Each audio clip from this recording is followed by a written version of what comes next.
대표적인 빈공 보유자가 겨울왕국의 엘사입니다. 보통 빈공 보유자들은 쿨톤 메이크업을 합니다. 아님 말고요. 춘공, 벌레를 이용하는 춘공도 독공의 일부로 전국 노래자랑에 춘공의 고수가 한 분 나왔거든요. 김영호 선생님이라고. 이 몸을 덮고 있는 게 다 꿀벌이에요. KBS 방송 나온다고 꿀벌로 나왔지, 다 죽이려고 나왔으면 다 말벌로 덮고 나왔을걸요. 그랬으면 진짜 전국 노래자랑 보러 온 사람이 다 죽였을 텐데, 방구라는 무공의 대장이 바로 뿡뿡입니다. 방귀대장 뿡뿡이. 자기 이름도 방구를 낄 때 나오는 소리인 뿡으로 뿡뿡이로 만든 거예요. 미치광이죠. 무공에 미친 사람이에요. 다음은 빈공입니다. 저번 교육 때 수족 냉증이 있는 사람들은 빈공에 재능이 있다고 말했었죠. 대표적인 빈공 보유자가 겨울왕국의 엘사입니다. 엘사의 왕국이 겨울왕국이 된 것도 엘사의 빈공이 너무나 강력했기 때문이에요. 보통 빈공 보유자들은 이렇게 쿨톤 메이크업을 합니다. 아님 말고요.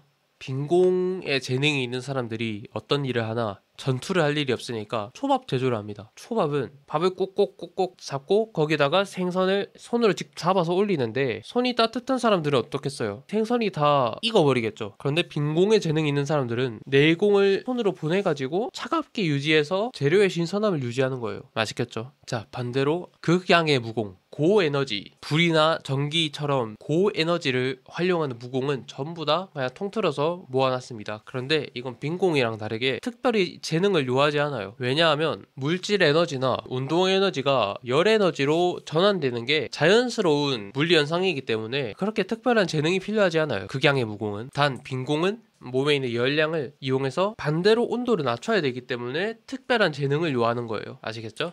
김치 워리어랑 번개맨인데 둘 다 극양의 무공을 사용합니다. 번개맨은 말 그대로 번개의 무공을 사용하고요. 온몸으로 나 번개 써요 라고 말하고 있죠. 이 헤어스타일까지. 보통 번개 전기의 무공을 사용하는 사람들은 머리가 삐쭉삐쭉 섭니다. 어쩔 수가 없죠. 아니면 색깔이 바뀌기도 하고. 이 선글라스는 왜 꼈냐면은 전기 때문에 본인 시야도 가려질 정도로 강해요. 전기가. 김치 워리어, 이 사람도 극양의 무공을 사용하죠. 이 사람은 특별히 고춧가루를 내공으로 씁니다. 단전에 고춧가루가 가득 있어요. 그리고 김장철마다 충전합니다. 뭐하는 새끼인지 모르겠어요 잘. 아무튼 극양의 무공을 사용한다. 자, 아까 빈공은 초밥을 만들었죠. 반대로 이 양기가 있는 사람들은 제과 제빵에 재능이 있습니다. 특히 최고봉을 태양의 손이라고 해요. 따끈따끈 베이커리라는 만화에서 나오는데요. 이 제과 제빵류의 고수들은 전부 다 화공의 고수들이에요. 손에서 따뜻한 기운을 뿜어서 빵 만드는 데 유리해요. 그 중에 최고를 태양의 손이라고 한다. 우리나라에서 파리바게트가 국내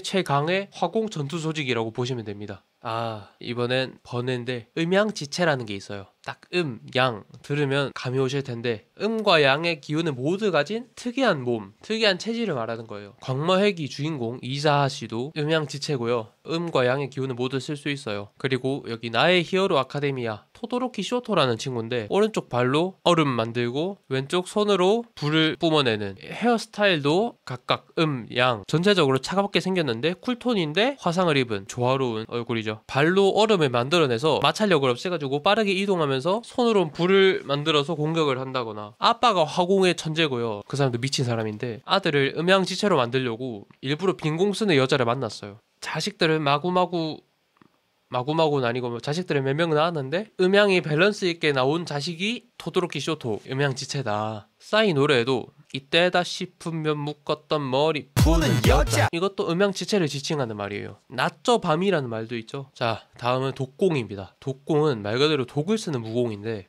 무협지를 많이 본 사람들은 아실 거예요. 독공하면 유명한 가문들이 있어요. 장법이라던가 지법이라던가 이런 거는 다른 무공 사이에도 껴넣을 수 있어요. 그런데 독공은 껴서 배울 수가 없는 게, 독공은 독을 직접 섭취한다던가 독을 연구해야 돼요. 운동하고 무공 연습하면서 독을 모을 틈이 어디 있겠어요. 독을 따로 모으고 연구해야 하고 그걸 무공에 접목하고 하는 거예요. 평범한 변태들은 못한다. 미친 변태들만 쓸 수 있다. 그 독공 중에 현대에 남은 거가 바로 방구먹이기입니다. 이 방구라는 무공의 대장이 바로 뿡뿡입니다. 오죽하면 방귀대장이라는 칭호까지 있어요. 다산 정약용, 좋은 자룡, 장비 익덕, 유비 현덕 이런 것처럼 방귀대장 뿡뿡이. 자기 이름도 방구를 낄 때 나오는 소리인 뿡으로 뿡뿡이로 만든 거예요. 미치광이죠. 무공에 미친 사람이에요. 좀 서론이 길었는데 현재 남은 방구먹이기. 옛날에 사천단가 동마가에서 썼으면 살초예요. 사실 그 사람들의 방귀는 일반인들이 맡으면 장기가 녹아내리고 뼈가 으스러지고 그런데 현재는 내공도 없고 그렇게 독을 상대를 공격하는 데 쓰이지 않아요. 그러니까 그냥 말년병장이 1, 2병들 괴롭힐 때 쓴다던가 아니면 여기 미스터 선샤인 이병헌이랑 김태리가 서로 뭐하고 있는 거겠어요. 서로 방구 먹이고 있는 거예요. 드라마 보신 분들만 알 거예요. 이 디테일을. 이렇게 연인, 친구끼리 장난으로 남았다. 아주 평화로운 시대이기 때문에 가능한 일이죠. 저번 강의 때 영약에 대해서도 설명했죠. 영약은 내공을 올려주거나 무공의 위력을 올려주는 모든 물질을 영약이라고 해요. 그런데 이 방구의 위력을 올려주는 대표적인 영약이 바로 고구마랑 보리입니다. 내공이 없고 독공이 거의 사라진 지금도 독방구라고 할 정도로 고구마 방구는 위험하고요. 보리 방귀는 책까지 나왔죠. 이게 무공 비급서입니다. 무리민들은 방구의 독성을 조절할 수가 있어요. 내공을 이용해서. 일반인들은 그게 조절이 안 돼요. 그냥 고구마랑 보리를 먹고 싶어서 먹었는데 본의 아니게 테러를 일으킬 수도 있습니다. 밀폐된 공간에서. 그러니까 고구마랑 보리는 주의해서 먹어야 된다. 함부로 먹었다간 주하인마, 나 말고 다른 사람들이 주하인마에 빠질 수가 있다. 충공. 벌레를 이용하는 충공도 독공의 일부로 봅니다. 전국 노래자랑에 충공의 고수가 한 분 나왔거든요. 김영호 선생님이라고. 이 몸을 덮고 있는 게 다 꿀벌이에요. 이분이 KBS 방송 나온다고 꿀벌로 나왔지 다 죽이려고 나왔으면 다 말벌로 덮고 나왔을걸요. 그랬으면 진짜 전국 노래자랑 보러 온 사람을 다 죽였을 텐데 김영호 선생님은 충공엔 이런 게 있다, 이런 호신공이 있다 소개하려고 꿀벌로 몸을 무장하고 나온 겁니다. 어지간한 내공이 없는 사람들은 김영호 선생님 몸에 손도 댈 수 없어요. 저도 못 돼요. 이건 그만큼 강력한 무공이다. 이 사진은 미성년자 무리민들은 모를 건데 춘약이라고 상대를 흥분하게 만드는 독이에요. 이게 구무림. 전시 상황에서는 치명적입니다. 남자의 경우 성기가 발기되면 물리적으로도 움직이기가 힘들어요. 이 바지 틈에서 이렇게 덜렁덜렁거리면서 또 민감하거든요. 이게 성기가 민감하니까 덜렁덜렁거리면서 신경을 계속 거슬려요. 그리고 그런 물리적인 거 이외에도 발산하고 싶은 욕구가 생기니까 전투에 집중을 못하니까 사실상 이건 뭐 춘약을 복용하고 싸우면 2대1을 하는 거나 마찬가지예요. 그러면 미쳤다고 복용하냐. 이걸 상대가 몰래 상대 밥에 넣는다거나 술에 넣는다던가 이런 식으로 몰래 복용시켜서 상대를 약하게 만드는 용어로 썼어요. 그런데 지금은 평화의 시대. 지금은 그저 야스를 돕는 야스 보조 영약이다. 다음은 고독입니다. 고독은 과거부터 설명해야 돼요. 과거의 고독은 어떤 거였냐면 이런 항아리에 온갖 독충, 정갈, 말벌, 진해 이런 걸 넣어가지고 서로 죽고 죽이고 자기끼리 먹고 한 놈만 남거나 아니면 다 죽어도 엄청난 독이 깔려있는 거예요. 항아리에. 그래서 이 독을 전투에 쓰는 거죠. 볶음밥에 닭가슴살, 고구마, 보리 좀 다양하게 먹으면은 방구 꼈을 때 방구가 더 독하죠. 그거랑 비슷하다고 보시면 되는데 이 고독이 현재 어떻게 됐냐. 나는 솔로의 고독 정식이라고 하죠. 한국의 어떤 천재 PD가 과거의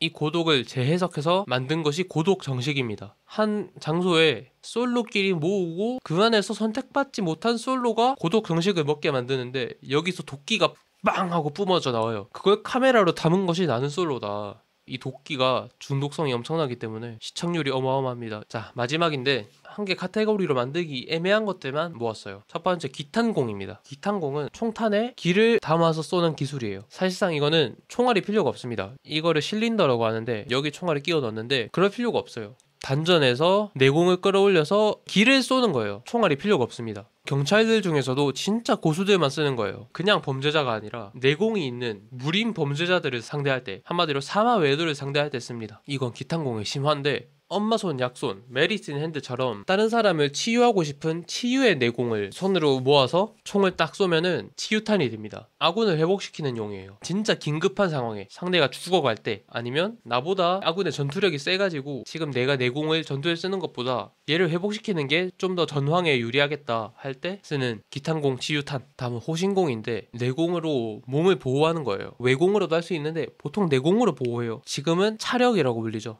원피스에도 나오죠. 철괴라고 몸에 힘을 막 줘가지고 온갖 공격을 다 막아내는 일본 발음으로 데카이. 이거는 외공이에요. 내공으로 하는 게 아닙니다. 헬스장만 다니면 쓸 수 있습니다. 강철공. 강철공이라고 옛날 무림의 호신공을 완벽하게 복원한 건 아닌데 철분제를 좀 많이 먹으면은 강철인간이 될 수 있습니다. 철분, 철이에요. 철인 3종 경기라 그러죠. 철이 돼서 여기 윤기 흐르는 거 보이죠? 주먹에. 여러분도 철분제를 많이 먹으면 강철인간이 될 수 있다. 다음은 조법입니다. 전투를 할 때는 손톱에 내공을 주입해서 적을 찢는 건데 대표적인 조법 고수가 이누야샤가 있습니다. 현대에는 평화로운 시대이기 때문에 무공보다는 손톱이 얼마나 아름다운가. 옛날 조법 고수들의 손톱이 아름다웠어요. 그래서 평범한 여자들이 보고 어머 너무 예쁘다 어디서 했어요? 이러면서 네일 아트로 이어졌어요. 자 마지막인데 분신법, 마음을 나누는 무공입니다. 지금 말로 하면 멀티태스킹이에요. 보통 우리는 원, 투, 잽, 스트레이트 이렇게만 하는데 이 분신법을 사용하면 여러 가지 무공을 동시에 쓸 수 있어요. 왼손 스트레이트, 오른손 스트레이트 이렇게 하는 거예요. 진짜 분신법을 잘하는 고수들은 여기 짤처럼 왼발, 오른발, 왼손, 오른손까지 다 써서 이렇게 동시에 4개의 무공을 쓸 수 있다. 저도 이걸 배운 적이 있습니다. 실제로. 제가 경찰대학에 있을 때였어요. 제가 경찰대학에서 태권도를 배우는데 태권도를 가르쳐주는 분이 경찰대학 무도학과장 김화수 무도학과장님이었거든요. 이름부터 범상치 않아요. 김화수, 불화물수, 음양지체예요. 얼마나 강하겠어요. 그런 분이 저희한테 가르쳐주셨어요. 분신법. 너희는 양손을 자유자재로 쓸 수 있어야 한다. 방어랑 공격 동시에 하는 거. 왼손으로 공격하고 오른손으로 방어하고 아니면은 오른손으로 공격했다가 바로 방어하다가 바로 공격. 근데 이거 진짜 실화임. 음양지체 불화물수 김화수 학과장님이 가르쳐 주셨습니다. 자 지금까지 일상 속 무공 무협 설명회를 봐주셔서 감사합니다. 다음엔 좀 더 알차게 준비를 해오도록 하겠습니다. 이번에 현대 했으니까 다음엔 무슨 주제로 해야 되려나?